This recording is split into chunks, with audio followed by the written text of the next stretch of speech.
नमस्कार मित्रों, डॉक्टर संजीव भानावत के चैनल में आपका हार्दिक स्वागत, अभिनंदन।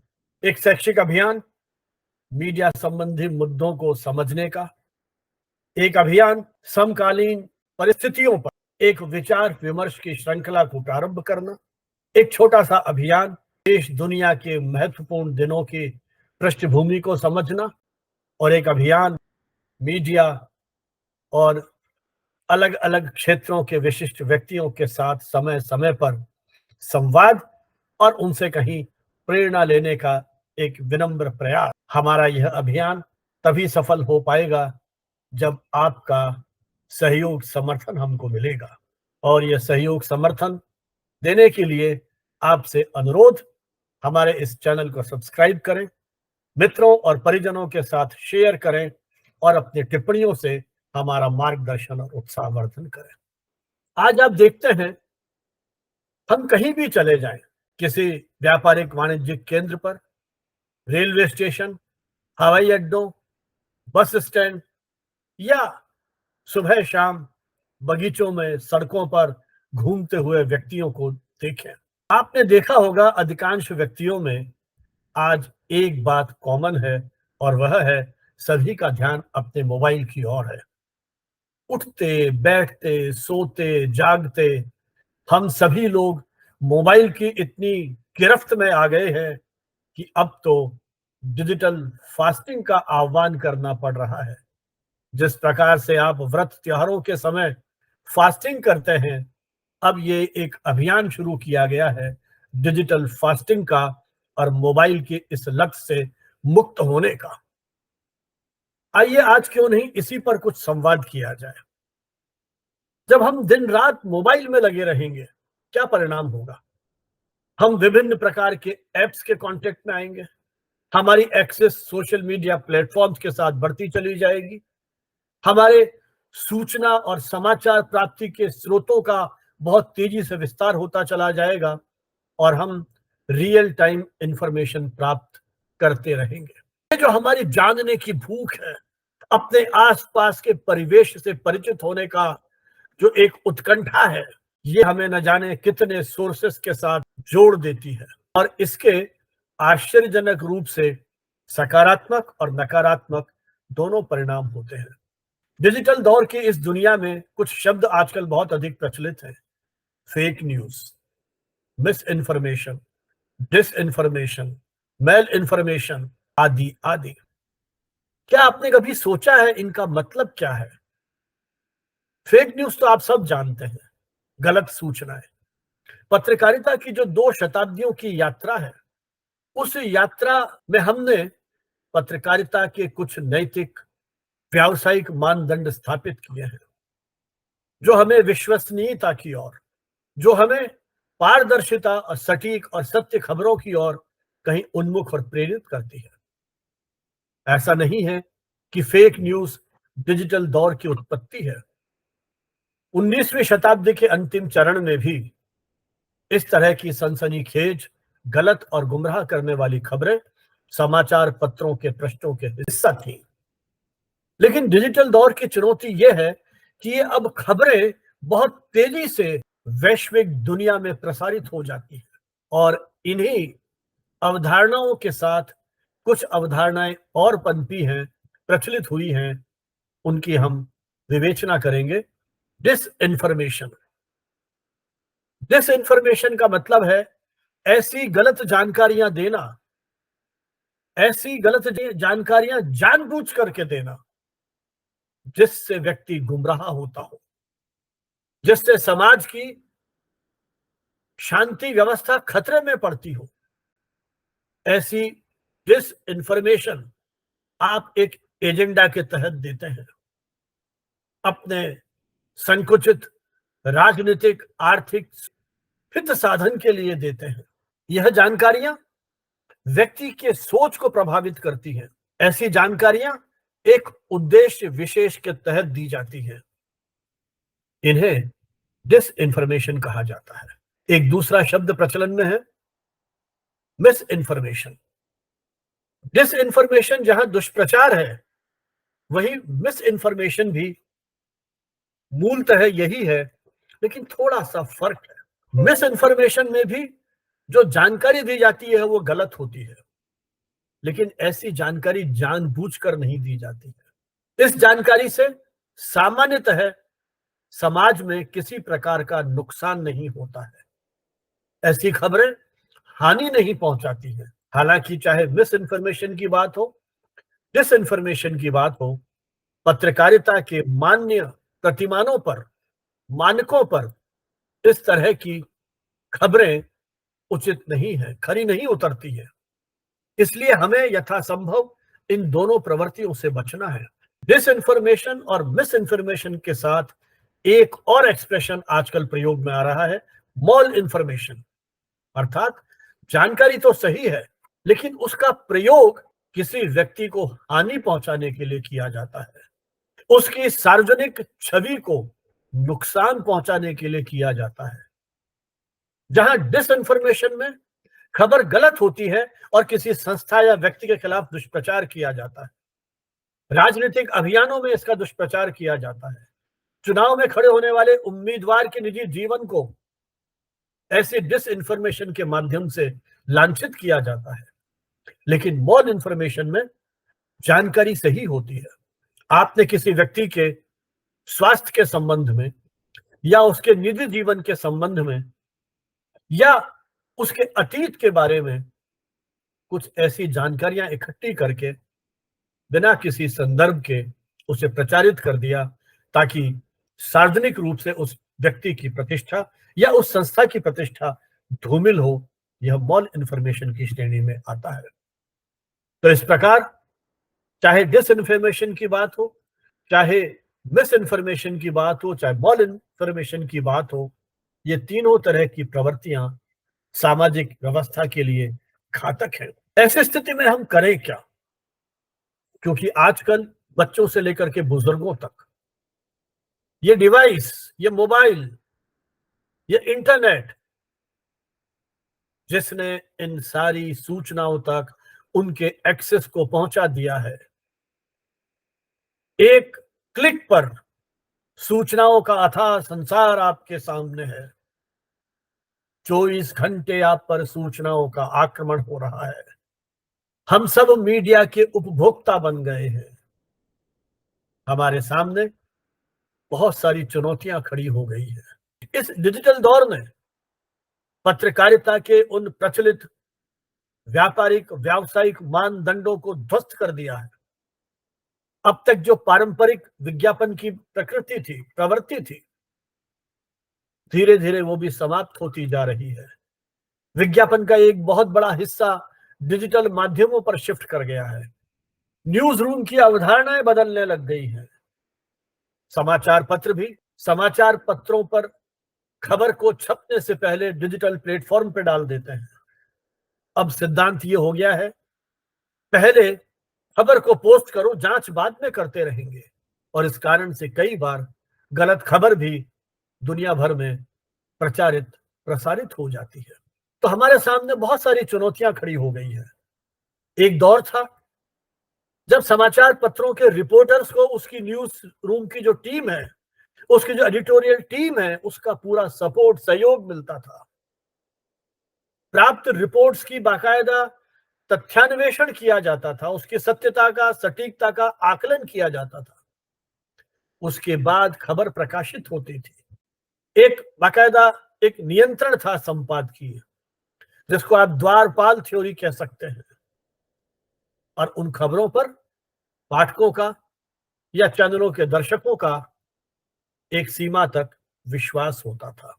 लेकिन अब इस प्रकार की in depth reporting, investigative reporting या अपने सोर्स की प्रामाणिकता के बारे में खबरों को एक संकलित एकत्रित करने के लिए होने वाला जो व्यय है, उस पर भी धीरे धीरे कटौती होने लगी है। एक प्रकार से मीडिया का संसार काफी तेजी से बदल रहा है और आने वाले कुछ वर्षों में आप इस परिवर्तन को और अधिक महसूस करेंगे। अब हमारे सामने बहुत बड़ी चुनौती है, इसीलिए आज बार बार मीडिया साक्षरता की बात की जा रही है। भारत जैसे देश में जहां आज का बच्चा और युवा टेक्नो फ्रेंडली होता जा रहा है, वहां आज उनके अभिभावक तकनीकी दृष्टि से उतने सक्षम नहीं हैं। उनके सामने अलग तरह की चुनौतियां और दुविधाएं हैं।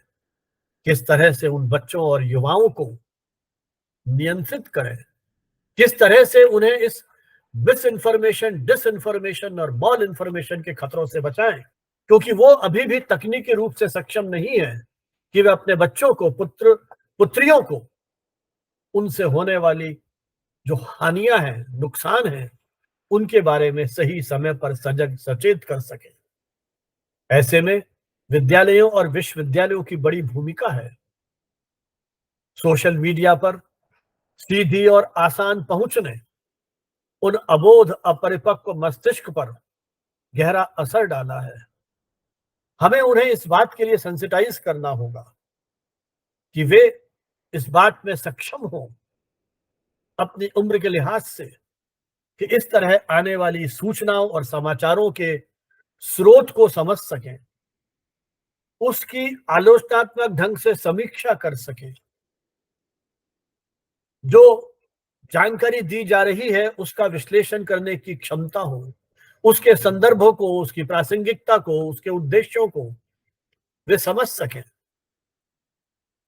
सामग्री को सही तरीके से विश्लेषित कर सकें। इसके लिए आवश्यक है उन शिक्षकों को मीडिया साक्षर बनाया जा सके।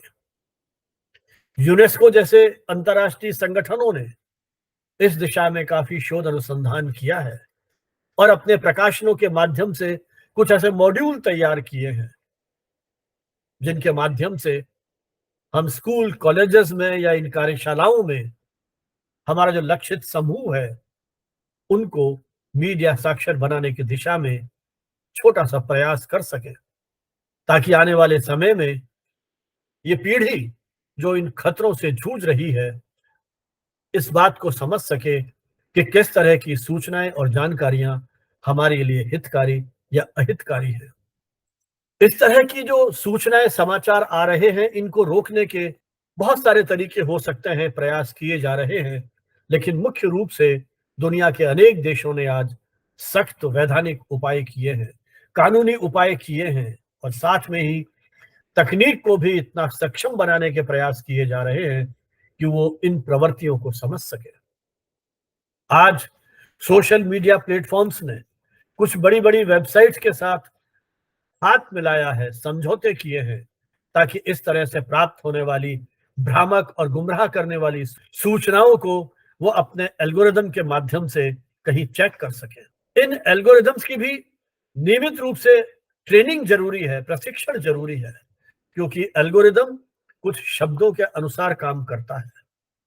तो जब एल्गोरिदम उन लोकप्रिय ट्वीट्स या पोस्ट को समझेगा तो इस प्रकार की गुमराह करने वाली खबरें जो आम दर्शकों में लोकप्रिय हो रही है उन्हें बार बार उसके मुख पृष्ठ पर लेकर के आएगा या प्राथमिकता में लेकर के आएगा।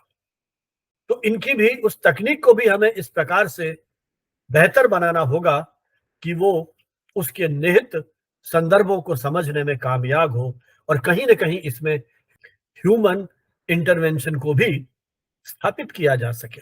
आज हर व्यक्ति कंटेंट क्रिएटर होता चला जा रहा है, सामग्री का सह निर्माता होता चला जा रहा है। जनरेटिव एआई और इको चैम्बर्स के माध्यम से हम एक नई दुनिया में प्रवेश कर गए हैं। ये इको चैम्बर्स हमें एक ही प्रकार की सामग्री को बार बार देखने के लिए बाध्य करते हैं, मजबूर करते हैं। उस प्रतिध्वनि कक्ष में या इको चैम्बर में हमें वही जानकारी मिलेगी जो हमारे सोच के अनुकूल होगी, क्योंकि हम वही सामग्री सर्च करते हैं इंटरनेट पर। आज हमें यह क्षमता विकसित करनी पड़ेगी कि हम उस ऑनलाइन सामग्री का भी सही तरीके से मूल्यांकन कर सकें, उसका असेसमेंट कर सकें। कई बार हम मीम्स देखते हैं, हास्य व्यंग आधारित पैरोडीज देखते हैं, हालांकि इनके पीछे मंतव्य केवल हास परिहास होता है, लेकिन कई बार अपरिपक्व मस्तिष्क उस हास परिहास को नहीं समझ पाता है और उसे ही सच मान बैठता है और हमारे सामने एक नया संकट खड़ा हो जाता है। अविश्वास, भ्रम या गलत सूचनाओं से चिंता होना स्वाभाविक है। ये प्रायोजित पोस्ट समाज में एक तरह से भ्रामक स्थिति का निर्माण कर देती है। गलत संदर्भ और गलत पृष्ठभूमि हमारे लिए हानिकारक बन जाती है। कई बार चित्रों के साथ हेरफेर कर दी जाती है। ये इस प्रकार की जो मिस इन्फॉर्मेशन और डिस इन्फॉर्मेशन है, उसके बहुत सारे तरीके होते हैं। कई बार संदर्भ गलत दे दिया जाता है। कोई कम्युनल राइट्स या वायलेंस की घटना किसी दूसरे देश में घटी है और सोशल मीडिया प्लेटफॉर्म्स घटना को देश के ही किसी राज्य विशेष के क्षेत्र की घटना बता देते हैं, और ऐसी सूचनाएं सांप्रदायिक या धार्मिक वैमनस्य और तनाव के लिए कई बार जिम्मेदार हो जाती हैं और लॉ एंड ऑर्डर की व्यवस्था बिगड़ जाती है। कई बार चित्र पुराने हैं, संदर्भ पुराना है, लेकिन उसे आज के संदर्भ में जोड़ करके घटना तो सही है, लेकिन गलत संदर्भ में, गलत पृष्ठभूमि में उसको प्रस्तुत कर दिया जाता है, तो लोगों में भ्रम फैल जाता है। आज आवश्यकता है हम इस तरह की प्रवृत्तियों से बचें और स्वयं सक्षम हो कि इनको हम डिटेक्ट कर सकें, चेक कर सकें। क्लिकबेट पत्रकारिता ने भी इस तरह की प्रवृत्ति को प्रोत्साहित किया है।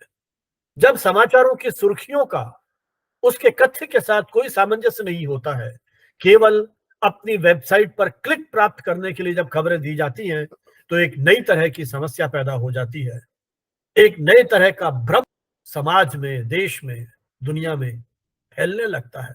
कई बार जब बड़ी हस्तियां या लोकप्रिय व्यक्ति इस तरह की भ्रामक सूचनाओं को अपने स्तर पर कहते हैं, तो समाज में और अधिक भ्रम फैलने लगता है। और आजकल डीप फेक जैसी तकनीकों ने भी इस तरह की प्रवृत्तियों को और अधिक सुलभ बना दिया है। डीप फेक, जहां आप चेहरे और आवाज को बदल करके किसी व्यक्ति के चेहरे को दूसरे व्यक्ति पर लगा के उसी की आवाज में उस संदेश को देने लगते हैं, तो समाज में गलत सूचनाएं प्रसारित होने लगती हैं, भ्रामक सूचनाएं प्रसारित होने लगती हैं। पब्लिक हेल्थ इमरजेंसी, सार्वजनिक स्वास्थ्य खतरे के समय कई बार इस तरह की गलत सूचनाएं प्रसारित होती है। कोविड का दौर हम अभी नहीं भूले हैं, जब ये कहा जाता था कि गर्म पानी को पीने से वायरस मर जाता है।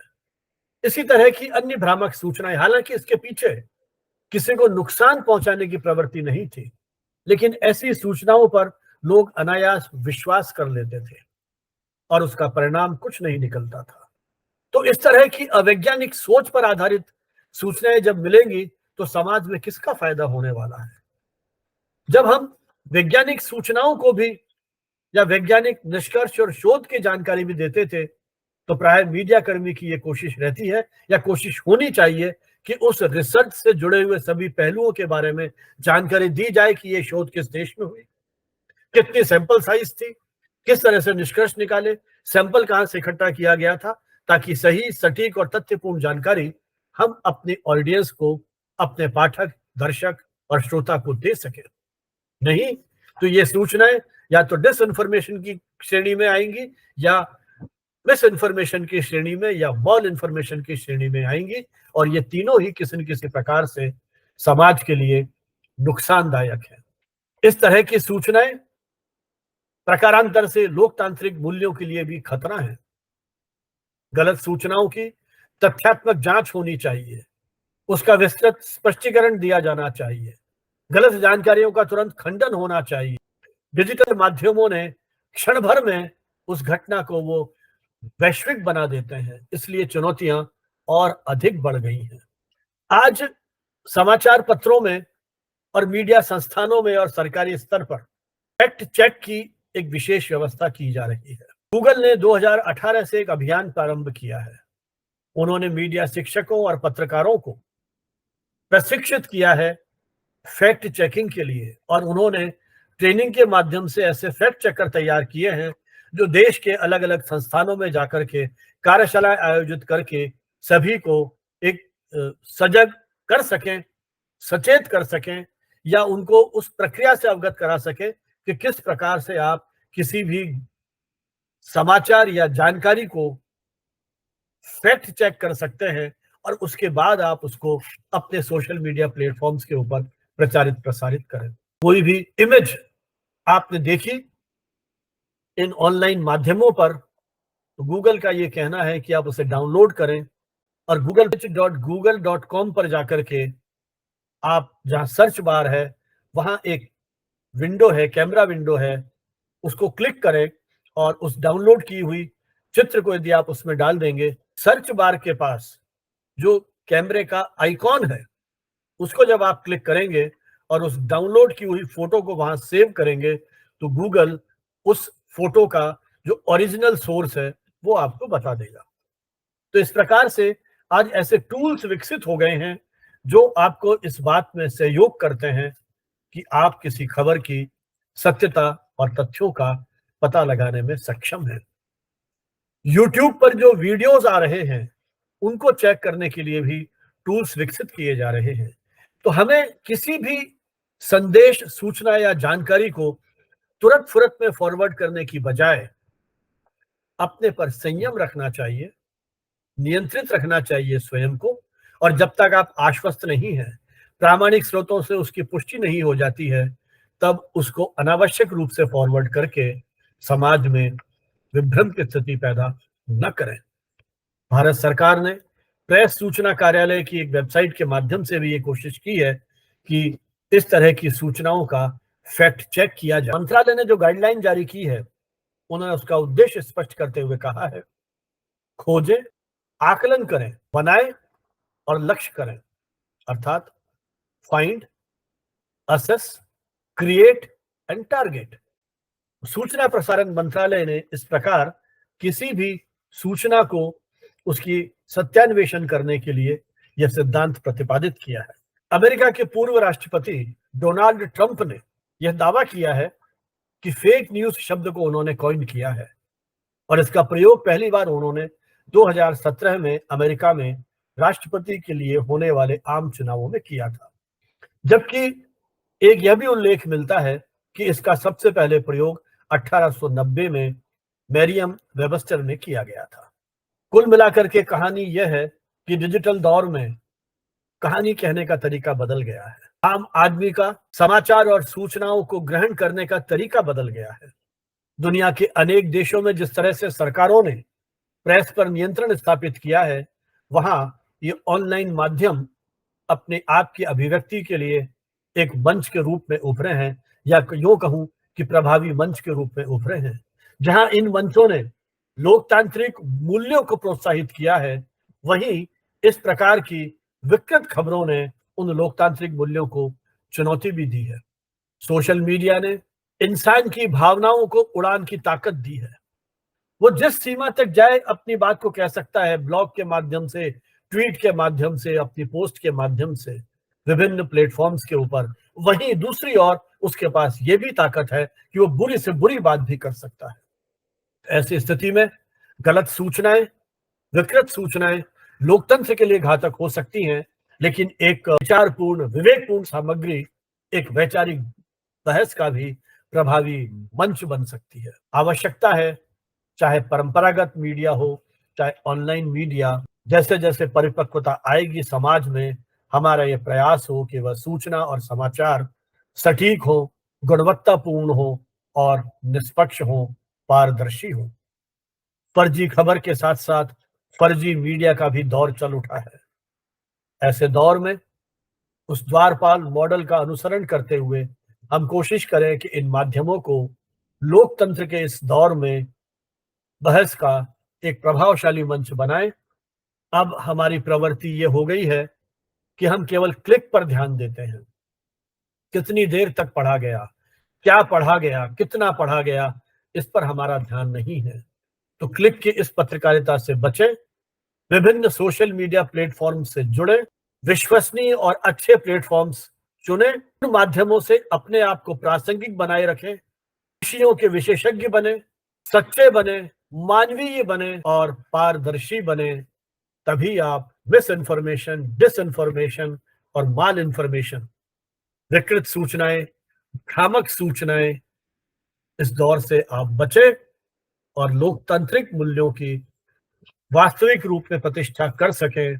तभी मुझे लगता है इस डिजिटल दौर में हम इस मानवता के कल्याण के लिए एक माहौल बना पाएंगे। सदैव सतर्क रहें, सावधान रहें, ऑनलाइन ट्रोलिंग से बचें, शब्दों पे नियंत्रण रखें और कहीं न कहीं सत्य का निरंतर अन्वेषण करते हुए समाज में एक जागरूकता का माहौल पैदा करें, सतर्कता, सावधानी का माहौल पैदा करें। बहुत-बहुत शुभकामनाएँ, आभार। जय हिंद, जय भारत।